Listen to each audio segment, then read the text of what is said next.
This is the 2024 Honda HR-V Sport. Is it the best subcompact crossover?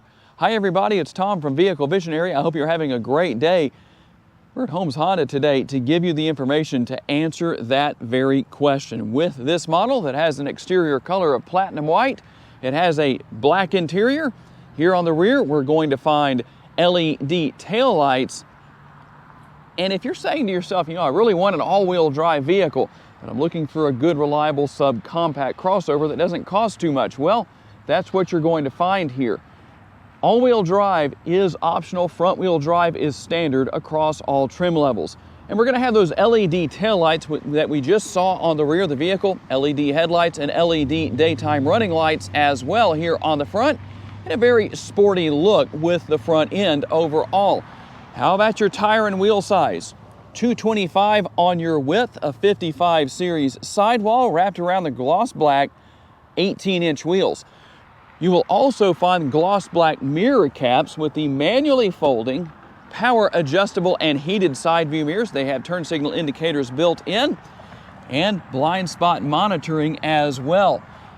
Talking about that, how about safety features? Well, you're going to have Honda Sensing, which is going to include road departure mitigation, collision mitigation braking, lane keeping assist, traffic jam assist, adaptive cruise control. It's all here. And on this particular model, you're not going to find a sunroof, but depending on trim level, we'll determine whether you get that or not. You will find the rear roof spoiler here that finishes things off. Honestly, I think it looks really nice because you have the gloss black right there that accents the white exterior color on this model, the platinum white. It just looks right with that gloss black to finish things off. Obviously a rear window wiper and a clean look here on the rear. You will find the singular exhaust back here. What exactly is that exhausting? Let's open the hood and find out.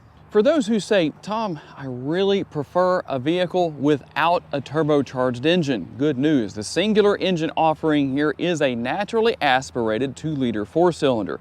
It makes 158 horsepower and 138 pounds-feet of torque. It is mated to a CVT. Try it before you buy it. You see what you think. You may actually be surprised. This seems to be well behaved in my opinion. And how about those all-important MPGs? 26 city, 32 highway, 28 combined, and 3.6 gallons of gas per every 100 miles driven. That's not too bad. And in case you're curious and say, how much gas can I put in my gas tank? It's a 14-gallon gas tank. And how about cargo capacity? Well, first of all, let's gain access to that area. You'll notice that's not a power lift gate, but it is dampened. I barely moved it, and it goes ahead and goes up on its own, no problem. That works very well. 24.4 up to 55.1 cubic feet of cargo capacity. There is a 12-volt power outlet back here if needed, and you will also find cargo lighting here in this rear area. And another big advantage here of what you'll find, let's see if I can do this one-handed, under the floor, a spare tire, no tire repair kit. That's always a good thing. And we'll take our first look into the interior. I told you have the black interior. It is contrasted by the orange stitching. That's nice. Instead of having white, it just seems to stand out a little better. And how about the armrest? Well, if you put your arm up there, it actually does feel pretty comfortable. I think that will be okay for a while for those riding in the rear seat area. And a bottle holder, maybe a bit of a door bin right there, but I'd call it more of a bottle holder based on its size. Now, one thing you won't find back here is reclining rear seats. And tell Honda if you would like to have them bring back the magic rear seats. If you're not familiar with that, with the first generation of the HR-V, the seat cushions could actually go up into a vertical position, and it increased storage capacity back here. So that was a nice feature that I know a lot of people are saying, yeah, I'd kind of like to have that back.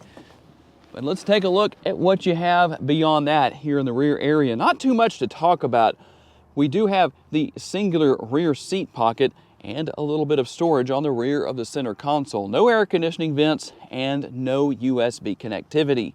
And here on the driver's side door, a little bit more space with a larger armrest and a larger door bin. Obviously all of the controls you would expect to find as far as controlling the side view mirrors and the windows. That's all here. You can turn traction control off or back on right here. as well as adjusting the tilt and telescopically adjustable steering wheel. Drop that lever. Make sure before you get finished and you have it where you want it to be that you push that back up in place. Yes, there's probably people out there who need to hear that. That wouldn't be a good idea to drive down the road with that lever in the down position. And we'll hit the push button start right here and take a look at our very easy to use but modern looking instrument cluster.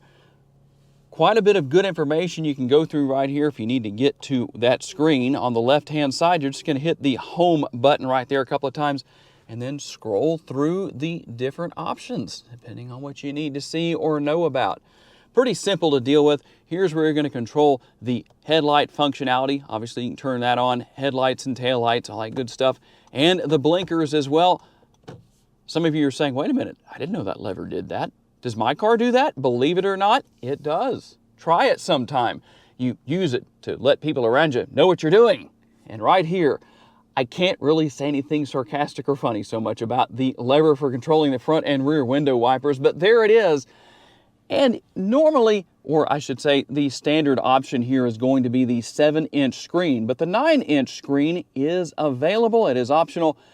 And that flickering effect you see, that has to do with my camera. That is not an issue with the screen itself. Now, in my opinion, both screens, whether it's the 7-inch or the 9-inch, are equally as simplistic to use.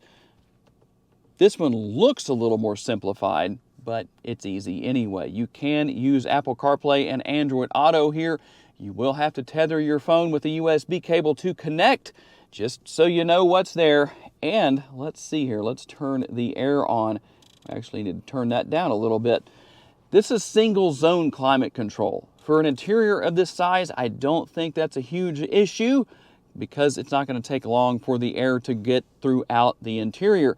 And 3 different settings for heated seats for not only the driver, but the passenger as well. Now the driver and passenger seats on this trim level are going to be manually adjustable, but that's how you get that great price point, one of the ways. And you have the glove box right here, the cup holders, a USB option right there as you can see, and the conventional style shifter. For those who say I can't stand the push button shifters, well, this is a good option for you.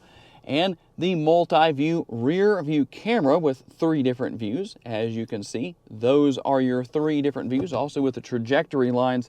And down here, we're going to have our drive mode selector, hill start assist, and then your power parking brake and brake hold mode. And the center console, a decent amount of space within. And don't worry, I'm going to show you what the driving modes are. So we're going to start off here with normal. We'll go down to Econ, and then we'll go to snow. Now you'll notice that there doesn't appear to be a sport mode. Well, actually there is. You have the D right there for drive, and then the S back there is for sport mode. And that L, if you're wondering about that, that's low. Basically, if you're in a situation where you need to stay in low gear, maybe in snow or something like that, well, that's what that is for.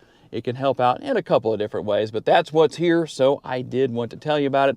And you probably know by now, I would imagine, but the platform for the 24 HR-V, or the 2nd generation that debuted for 2023, is that of the 11th generation Honda Civic. So in a way, this is basically just a Honda Civic SUV.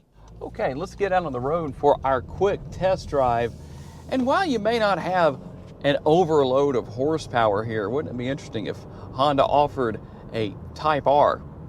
I doubt that will ever happen. But if it was an HR-V Type R, that would be a very interesting vehicle to drive.